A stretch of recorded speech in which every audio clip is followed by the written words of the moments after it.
can you share with us any tips on how you're able to maintain or keep the relationship alive?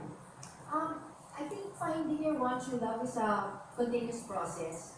I don't think you, I don't know if, well, me, I did used to believe in, love at first sight, and I still don't. I think love grows.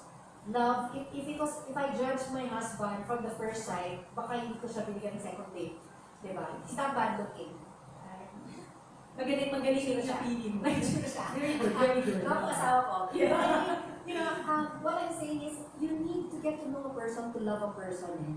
The more you know someone, the more you love that person. So, sometimes you meet someone and, okay lang, nothing great. But then as you meet that person, grabe, ang ganda pala niya sa loob. Ay, grabe, ang bait pala niya. Oh, wow, he's so generous or she's so thoughtful. Tapos nahuhulog ka. Kaya yung sinasabi ko, nahuhulog ka na ba?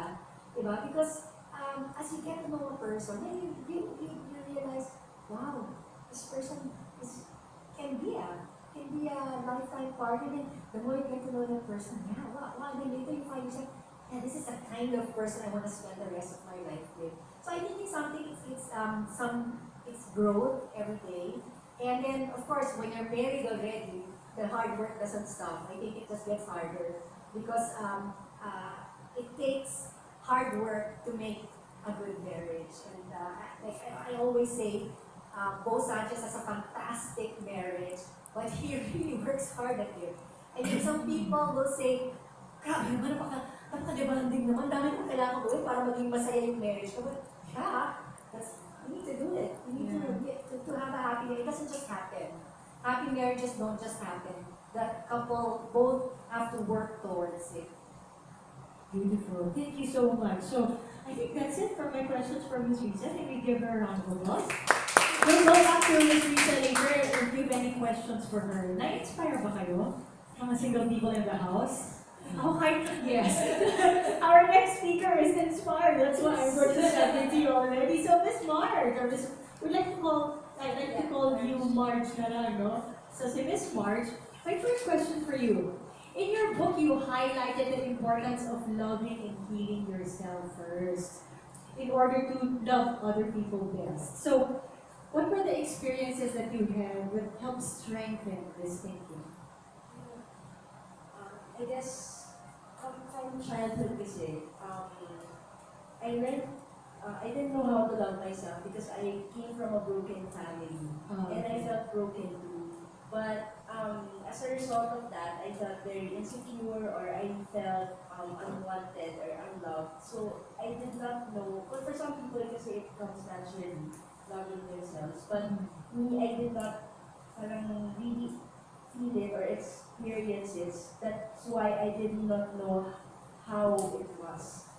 Parang ganon. So, and then when I was growing up, I was looking for it in the wrong places. Parang to fill the emptiness. So I went into relationships that were not healthy for me. I was parang, I was codependent. This was in college. What do you mean by codependent? Parang you're getting the love from another person. You're very needy. You're not really loving. You're needing this person to fill your emptiness or your identity. Parang you feel loved because he loves you. Parang gano'n.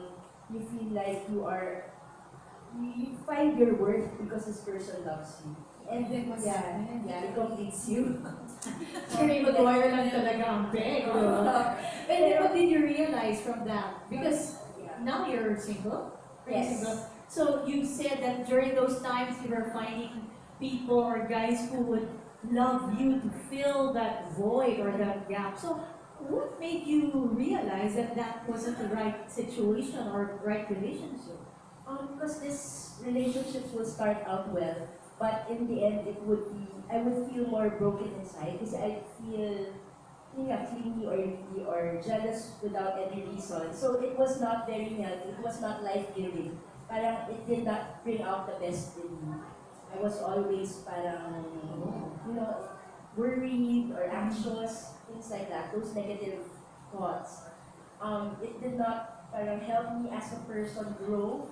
It always, parang I got stuck in those relationships, and I felt this was not the kind of relationship that I wanted. I was merely repeating what I grew up in, parang ganun. So parang it was a pattern. How were you able to pinpoint that brokenness in you? Or what made you realize that, ay, teka, sandali lang, parang ito na yung nangyari dun sa mga magulang ko. What was that light bulb moment that made you realize that you were going through a pattern? And it was a process. For me, there was this moment when it was God who made me realize I was doing something wrong. It was not what He wanted me to have. Because I dream of a happy family, but I didn't know what it was like. But He sent me friends who had that kind of family. So when I was with them, ganito pala, having a father, or this is how you love as a child or as a parent loves your child.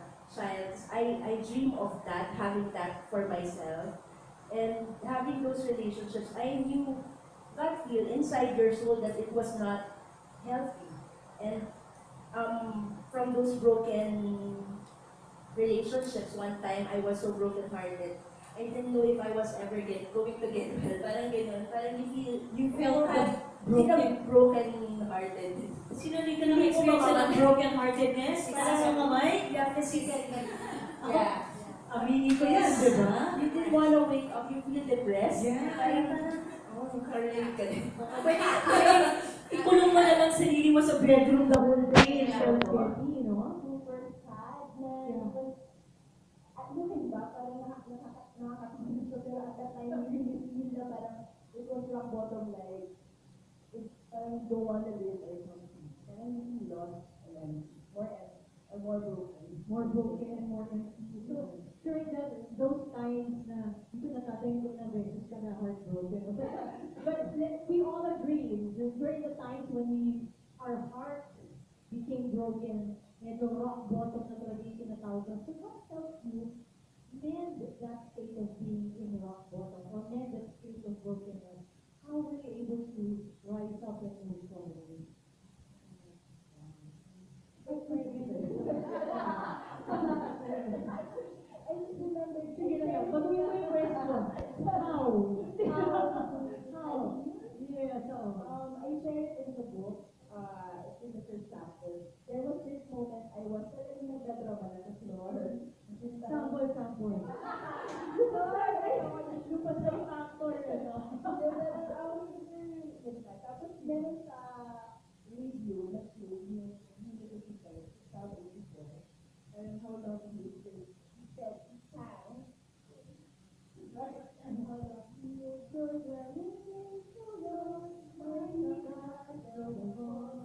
I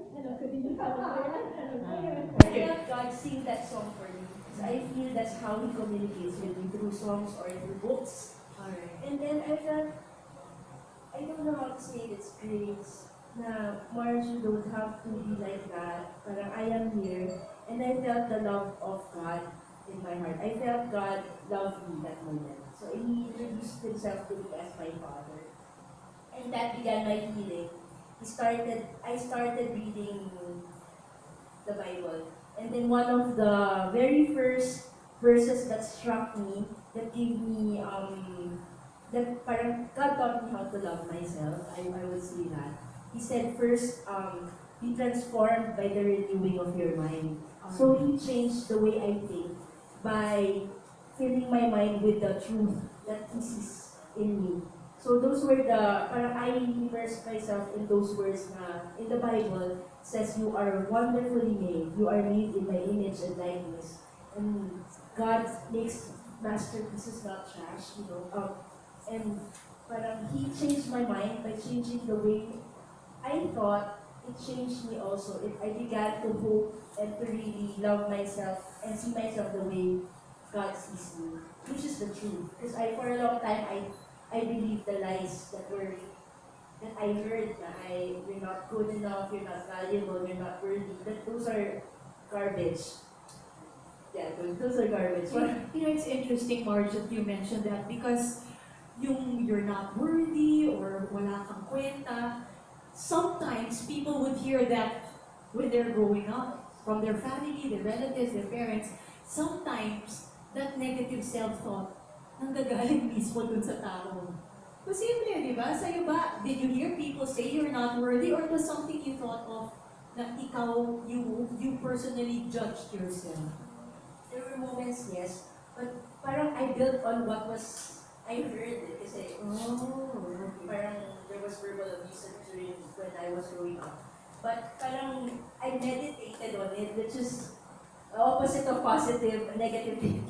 Diba yung it's meditating pa rin on a negative thought that's worrying. So you build on that, which it was like a broken foundation. So, you were saying that your negative thoughts came from what you used to hear.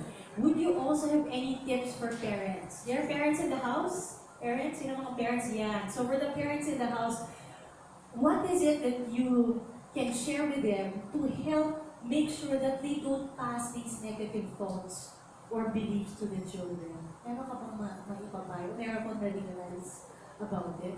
Love yourself. It's really Fix lovely. yourself, and there's this like Proverbs ba or song, the power, it's in the power, life is in the power of the tongue. Yep. It's when what you say gives life or destroys. So every time you feel you're going to see something bad, parang hold yourself, control yourself. Parang control your tongue, parang gano'n. Yes, and sometimes we get tempted to do that when we're very tired or we're exhausted or we're So I guess this is where loving yourself comes to play. Na parang you should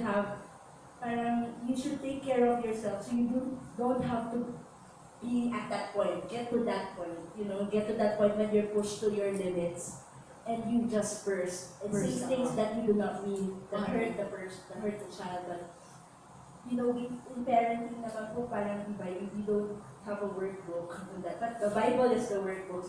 You would know how to train your child just reading what God says about the truth about, how to love others. So when you love yourself, actually, I should say, as God loves you, because it's about receiving God's love.